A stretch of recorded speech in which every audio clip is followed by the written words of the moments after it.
tomorrow. Welcome to another version or episode of our podcast, M Voices Podcast. You're welcome. I'll be your host today.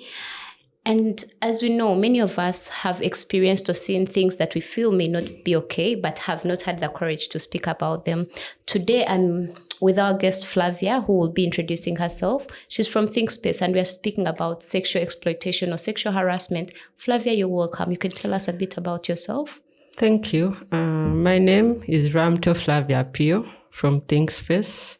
I'm a human rights defender and a lawyer and a politician. Thank you. I think that's all I can say for now about myself. Okay, Flavia, I would love to know really, as a young woman, as a politician, what are some of those things that really pushed you to speak about sexual harassment? Could they be, if they are personal experiences or things you've seen going on, what are those things that have really pushed you to speak about it? You know, in our society today, a lot of people believe if I do not speak up, someone else is going to speak up. And we have that issue with our generation. We have a bystander effect. We believe if I do not speak up, someone else will. But I've grown up in a community where I know I have to speak up to certain injustices. I have to say something if I see something going wrong. So I've grown up in that kind of environment, and I know speaking up is the only way to go.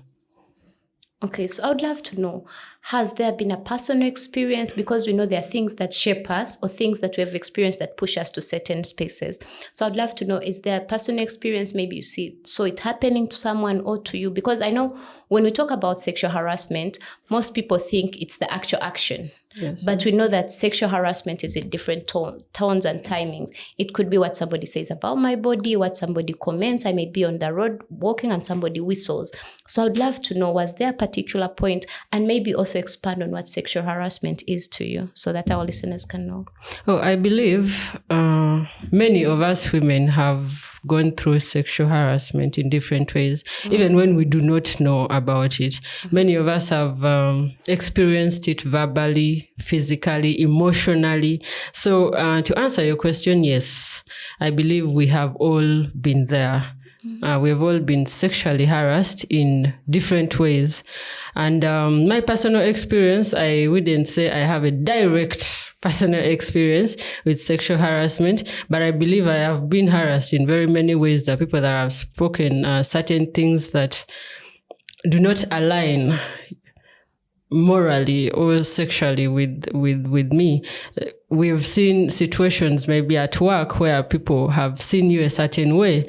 People feel you do not deserve that job until you have to sleep with the boss.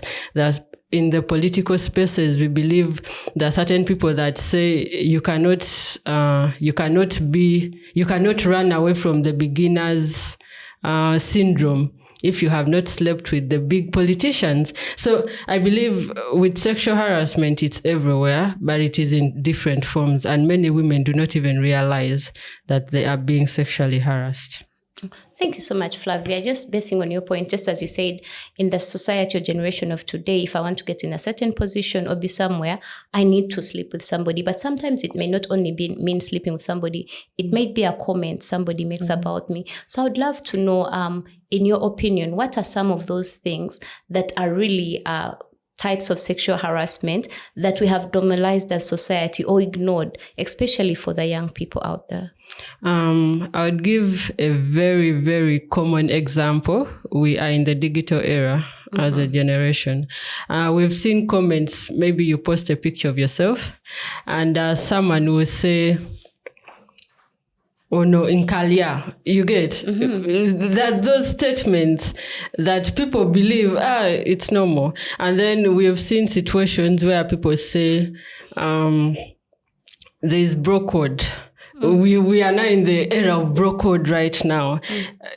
You're seeing your brother or your bro doing something to a lady, and you're like, while we bro code, let it be. I cannot do this. I cannot speak to my brother about this because there is the bro code involved.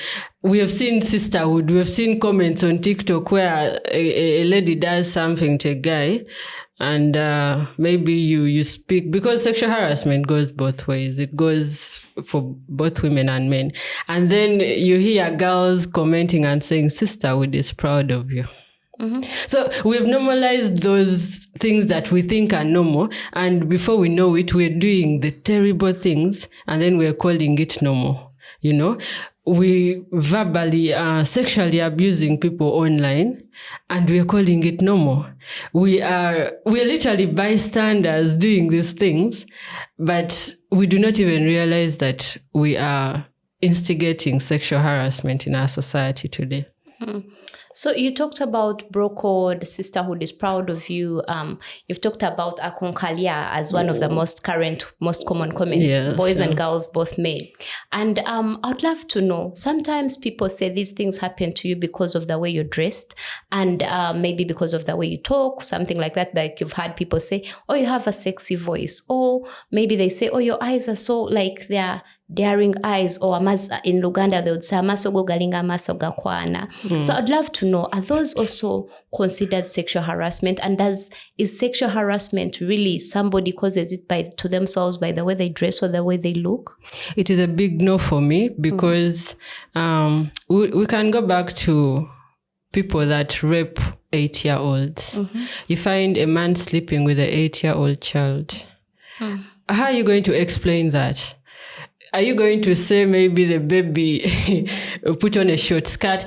I feel those are excuses that people are giving to normalize these things, which is very wrong. It is very wrong. I understand a lot of people are dressing in certain ways today, but someone's dress code does not give you reason to sexually assault them.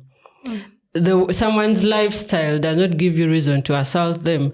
We hear people saying because you get drunk in the bar, a certain someone is going to come and sexually assault you because it is not your fault. You know, control is an aspect that we need to have as humans.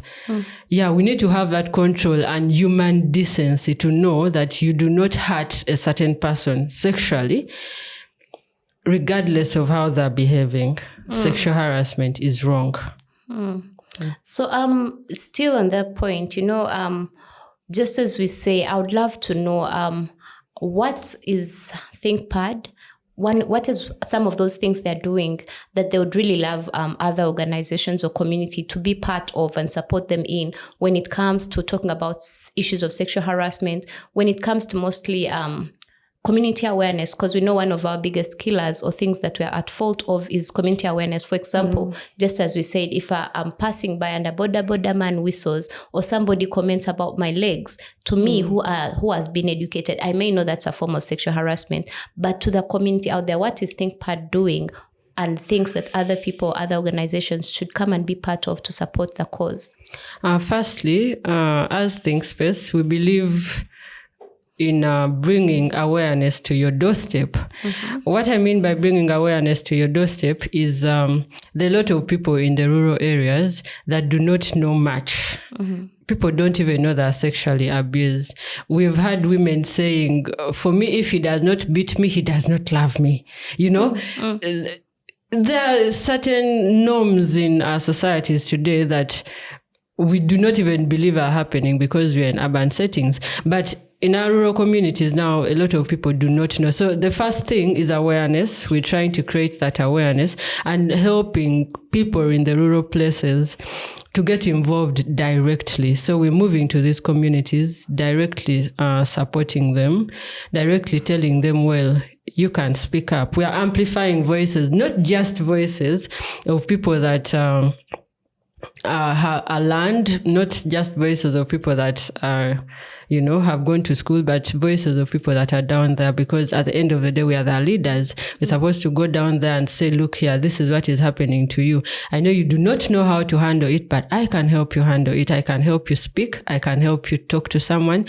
There are people that don't even know that if maybe I am raped, I'm supposed to go to the authorities, because people now fear going to the police. I've had a story of a girl that was raped. She spoke to her mother, and the mother told her, what took you there? She was a 10-year-old, for goodness sake. But the fact that the mom asked her what took you there already shows you that we need a lot of awareness. We need a lot of teaching, not just to our girls, not just to our boys, but also to our parents. Because the girl grew up knowing my mother just condemned me for something that happened to me. She's supposed to be condemning the person that did that. And then we go to the police, and then the police will be like, are you sure? Are you sure this happened to you? So people already make the victim feel like they are doing something wrong. They make the victim feel like you cannot speak up because you caused this on yourself. We've seen on social media, people, you come up to say you were raped, or you come up to say you were sexually assaulted, and someone will be like, no wonder. We know you cannot be that. You cannot be that person without a man being somewhere in the picture.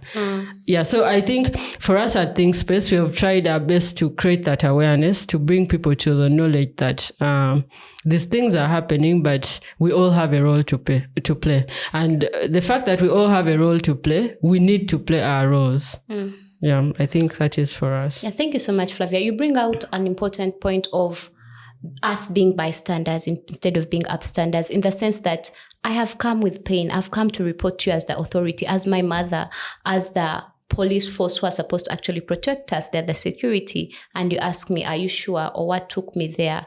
I mean, that mentally drains somebody, right? Sure. But then again, I would love to know. So, what would you tell the people in power? Like, for example, parents, what are those things that I, as a person, when it happens to me, I should know that this is sexual harassment, and where also can I go? Who can I talk to? First, we all need to be each other's safe space.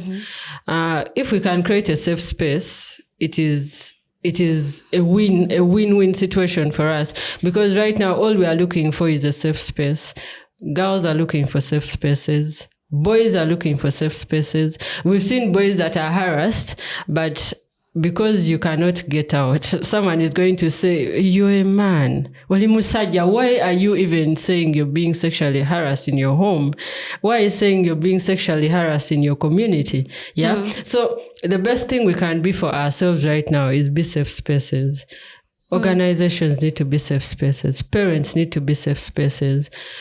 Workers and colleagues, employees need to be safe spaces, because at the end of the day, a safe space is what we need for people to speak up. No one is going to speak up in a space that judges them. No one is going to speak up in a space that feels like they are not doing the right thing. So for authorities, we need to know that these things are happening in our communities, and we need to embrace these people when they come up. We need to embrace victims and tell them, you are not alone, because we need to make people believe that they are actually not alone in these things. You've talked about issues like a baby who dresses has no choice of dressing, or, for example, my dressing code should not be an issue for one to sexually harass me or assault, as you've talked about. So I would love to know, why do you think some of these behaviors are joked about or even not really cared about a lot about the community?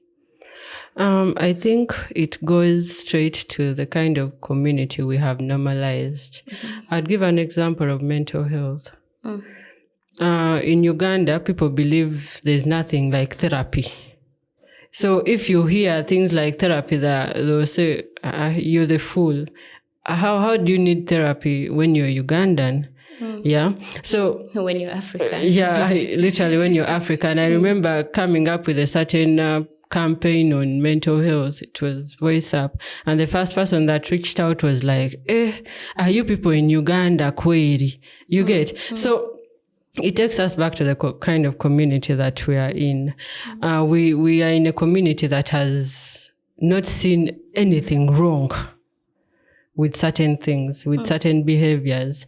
And being a community like that, we need a lot of mind changing. We need to start telling people, this is not right. You need to do certain things right. And that has made people joke a lot about these things. People think it is normal to say certain things out there, and people think borders think it's normal to whistle at you, because they believe that is how, and we have also normalized them, because I believe there are certain people that are talked to like that, and you keep quiet, you'll be like, let me leave that one. Let me ignore. But the more we ignore is the more they believe that it is okay to be like that. Yeah. You reminded me of how I was a bit younger in high school, and like be moving a group of girls, and we thought such comments were a grading for beauty. You're very beautiful. Like if somebody didn't make a comment about how you look, about what they feel about you, like, oh, Bambi, you're beautiful, or making those whistles as you're passing by bodas. I remember actually girls used to make a joke about it and pass via stage of boda people to see if they would whistle, and then they would grade your beauty by that. And as you said, that shouldn't be a standard, but also that means you're actually normalizing sexual harassment in a way that you do not know. So I'd love to know, still following up to that, why do you think, what has been the cause for the people that really get these issues or are sexually harassed or assaulted? Why do they end up keeping quiet about it? Well, first of all, silence is seen as a mechanism. It's more like a protection mechanism for us now. A lot of people believe if you're silent, it's going to protect you from a lot of things. It's going to protect you from judgment. The fear of judgment is one of the biggest problems we have right now. People are going to judge you in every way. Yeah. People are going to judge you. People are going to, speak certain things. So the fear of judgment has been something that has really made silence a thing for us, but also the fear of consequence. A lot of people ask themselves, what are we going to do after this? After speaking up, what next for me? Do I lose my job? How will my parents see me? How, there's a way people look at you after you've spoken up. It's more like opening yourself up to the world and saying, I was raped. You know how hard that is?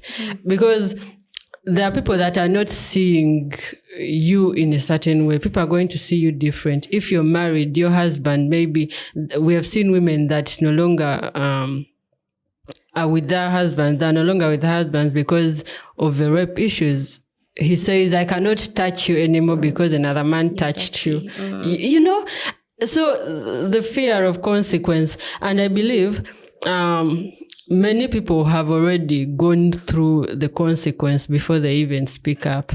You've already had to lose your job. You've already had to pay that price. Yeah. So paying the price is already the ultimate. So by the time you come up and you're speaking up, you feel like, I've already had a price to pay.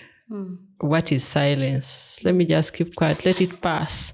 Yeah. And that is why a lot of women are keeping quiet. A lot of men are keeping quiet because they're like, we have paid the price. Yeah. We have already gone through these things. We have suffered. We have probably, already done it. Maybe if you had to go through the rape, you've already gone through that trauma, and speaking up does not make it any better in their opinion.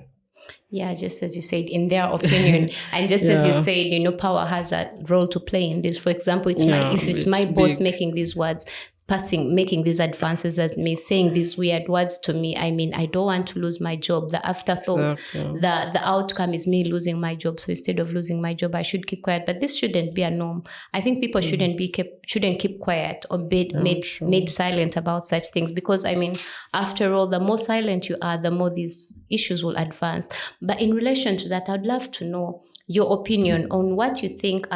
What is the role of men and boys when it comes to fighting against sexual harassment? Because yes, most times we say they are the perpetrators, but what do you think they could do to ensure that this sexual harassment is reduced? Because it may not be you today, may not be a relative of yours today, but tomorrow it may be your sister, your auntie, your mother. So what role do men and boys have to play when it comes to fighting against sexual harassment?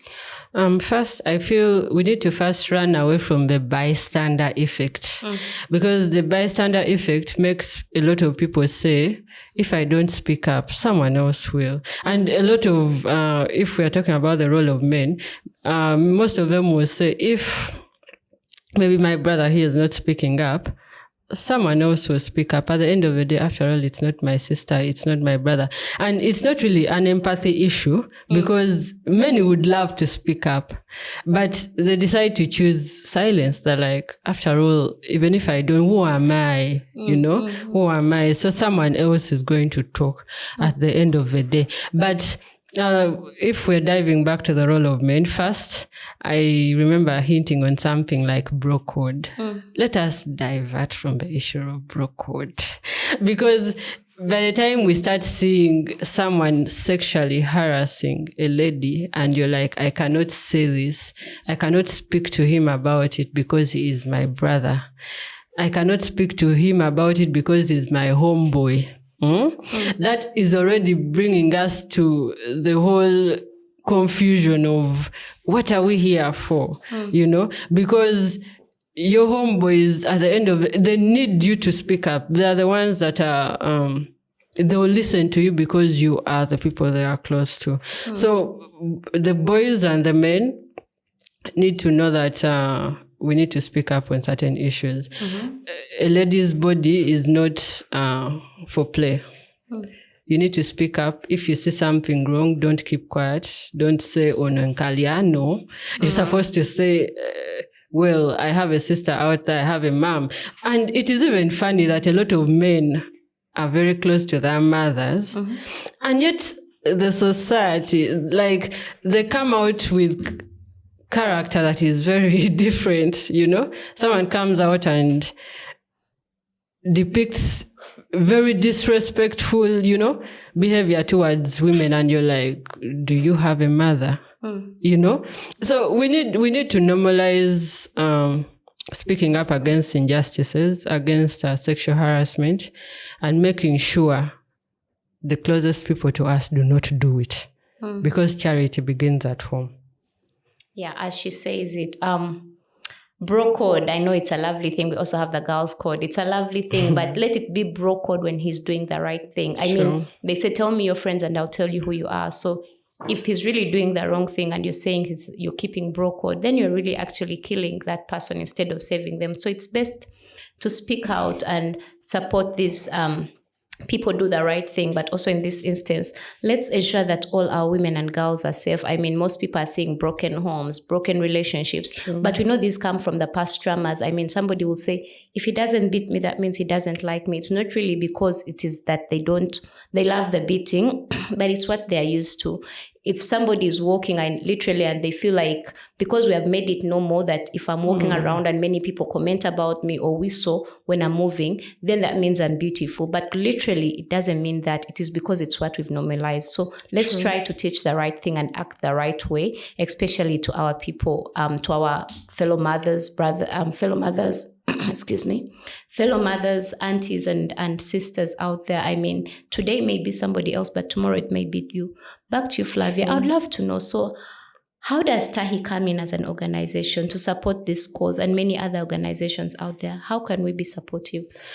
First, I believe it is everyone's role to make sure sexual harassment is talked about enough. I want to first thank you, TAHI, for giving platform for people to speak up, for people to speak around these issues, hearing issues around sexual harassment. And you're like, oh, who are those people speaking about sexual harassment? So I want to commend you and appreciate you for actually coming out there and saying, we need to speak about these issues. We need to host people to speak about these issues. And we need to have meaningful dialogue because I believe meaningful dialogue is going to help us reach out to more people, and more people will have the courage to speak up. Because now, coming from my village, my village mates will be like, if Flavia is speaking up against sexual harassment, we can also go and talk to her.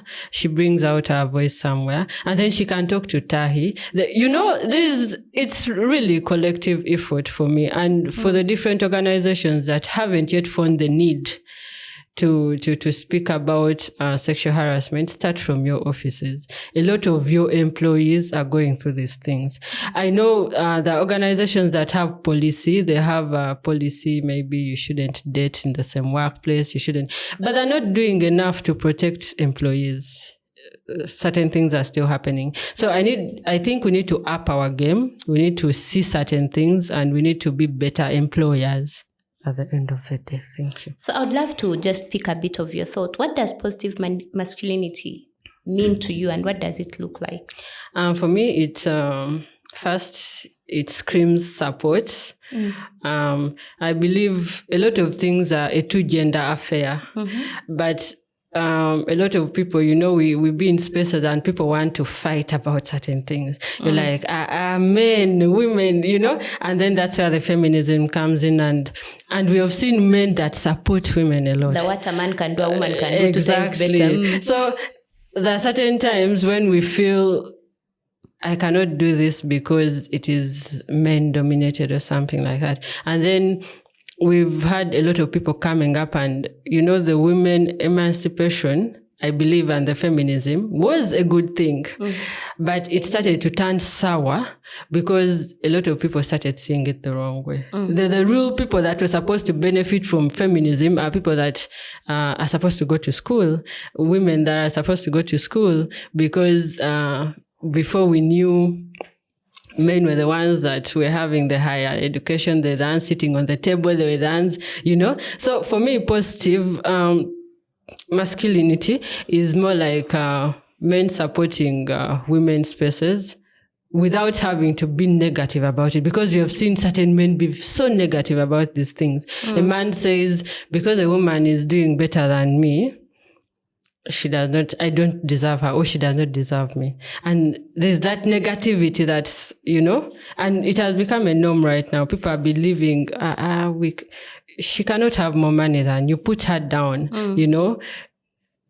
kill her ego. Your ego is supposed to be nursed by killing hers, and it does not work that way. It is a two-gender affair, and truly empowerment is a two-gender affair. We need to support each other. We need to know that this is where we all are, yeah? And an empowered woman is actually a good thing for you as a man. You need to embrace that. Yeah, and embracing that will only mean you need to support your wife, you need to support your sister to be better, to sit in rooms where you've sat, to sit at the table. That is it for me. Thank you so much, Flavia. I would love to hear your last words to the audience before we close up. Would you love to tell them anything? Yes, please. Thank you so much. And the hosts, for everyone on this podcast. For me, I believe sexual harassment is eating up our communities today. And the best thing, I will repeat, the best thing we can be is a safe space for our people, for our societies, and for everyone that we care about. This is not just happening to women, it is happening to men too. And for someone to come up and tell you, yes, we are going through this, please listen, please support them, please help them. For us at Think Space, our doors are open. We're here to support you, to support victims, to support people at risk of going through sexual harassment. And we are not here to be bystanders. We are upstanders. We're supporting you. We do not have the bystander syndrome. And we are not taking silence for an option. Thank you so much. And I remain Ramto Flavia Pio. Thank you so much, Flavia. To the audience out there, you've heard her. Sexual exploitation or sexual assault starts from sexual harassment. Anything that somebody comments, let it be about your body, let it be anything that sits or does not sit well with your heart. For example, they say something and you really feel unsettled or a little bit agitated about it. That is where it starts from. Anytime you keep quiet about that and do not talk about it or do not confront the person and say what you said was not really good for me, I'm not happy with it, it is a doorway of opening a leeway for them to continue adding on more things until it becomes an assault. So let's speak up. Let's not keep quiet. Let's educate the communities about it, and let's stand up against sexual harassment. It has been your host, Lillian Chihumuro from Tahi, and we thank you. Thank you.